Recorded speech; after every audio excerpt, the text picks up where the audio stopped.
నీ నెత్తి మీద దరిద్రం ఉండి నువ్వు జగిత్యాలలో ఓడిపోతే ప్రజలు తిరస్కరిస్తే నీకు మంత్రి పదవి ఇవ్వకపోతే ప్రజాపాలన పోవాలనా? ఇవాళ నిన్ను పెద్ద మనిషి అని మేము పిలవాలనా? పెద్ద మనిషి అని పిలిపించుకునే అర్హత నీకు ఉన్నదా అని నేను ఈ వేదిక మీద నుంచి అడుగుతున్నా. నేను అడుగుతున్నా, ఇవాళ పెద్ద మనిషిని ప్రజాపాలన ఎందుకు పోవాలి? పాపాల భైరవుడు అధికారులు ఎందుకు రావాలో నువ్వు జవాబు చెప్పాలి. నీకు సిగ్గు శరము ఏమైనా ఉన్నదా ఈ మాట మాట్లాడడానికని? నీకు పదవి రాకపోతే ప్రజాపాలన పోవాలనా? ఇవాళ రైతులను పొట్టన పెట్టుకొని ఈ పాపాల భైరవుడు చేసిన పాపాలు మీకు తెలియదా?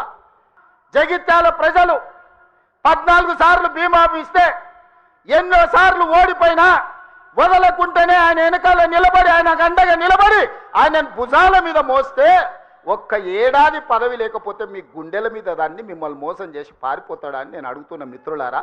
ఇది న్యాయమా? ఇదేనా నీ జాతి, నీ నీతి?